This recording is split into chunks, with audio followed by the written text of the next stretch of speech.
केंद्र सरकार ओबीसी आरक्षण पर संविधान संशोधन बिल लेकर आई है। यह बिल क्यों लाया गया, इसके क्या मायने हैं, इस पर विपक्ष की क्या राय है, बताएंगे सब कुछ। बस बने रहिए वीडियो में।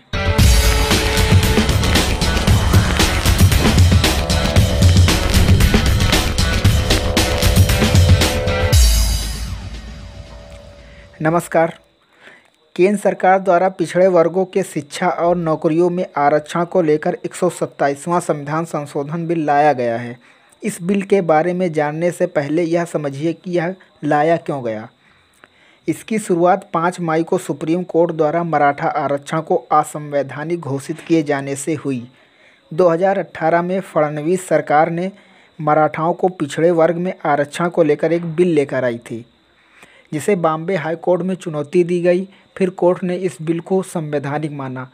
इस निर्णय के विरुद्ध सुप्रीम कोर्ट में चुनौती दी गई और सुप्रीम कोर्ट की 5 जजों की बेंच ने इस मामले की सुनवाई की और मराठाओं को शिक्षा और नौकरियों में दिए गए आरक्षण को असंवैधानिक करार दिया। इसके लिए कोर्ट ने कहा कि कोई भी राज्य अपनी आरक्षण सूची में किसी भी जाति का उल्लेख नहीं कर सकता है। पिछड़े वर्ग के आरक्षण में जातियों को शामिल करने का अधिकार केवल राष्ट्रीय पिछड़ा वर्ग आयोग को है तथा पिछड़ी जातियों को नई ओबीसी लिस्ट में शामिल करने की शक्ति राष्ट्रपति को है। तथा कोर्ट ने 102वें संविधान संशोधन को सही माना और कहा है संविधान के मूल ढांचे के खिलाफ नहीं है। इस निर्णय के बाद मराठाओं में काफ़ी रोष उत्पन्न हुआ और कई जगह प्रदर्शन भी हुए। इसीलिए 19 जुलाई को शुरू हुए मानसून सत्र में केंद्र सरकार यह बिल लेकर आई है। यह लोकसभा में पारित हो गया है और जल्द ही राज्यसभा में भेजा जाएगा। वहाँ से पारित होने के बाद यह राष्ट्रपति के पास जाएगा, जहाँ पर राष्ट्रपति सिग्नेचर करेगा और यह कानून बन जाएगा। इससे राज्यों को अपनी ओबीसी आरक्षण लिस्ट जारी करने की शक्ति मिल जाएगी।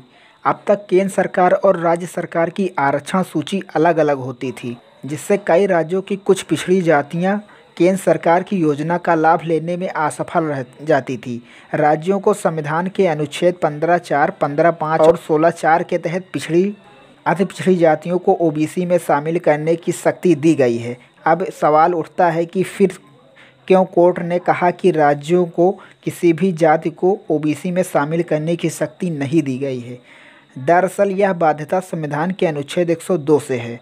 102वां संविधान संशोधन विधेयक 2018 में केंद्र सरकार द्वारा लाया गया था, जिसके द्वारा संविधान में 338(b) तथा 342(a) नामक 2 नए अनुच्छेद जोड़े गए थे।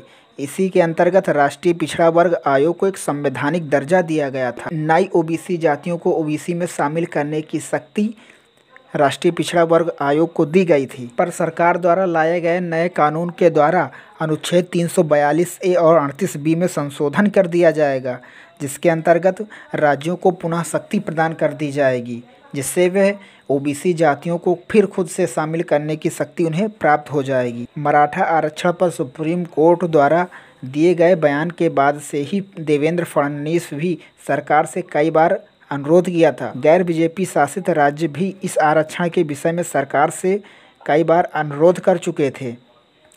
इस बिल को लाने का एक और बड़ा कारण साल 2022 में यूपी चुनाव भी हो सकता है। सरकार ओबीसी जातियों का गणित जरूर समझती होगी।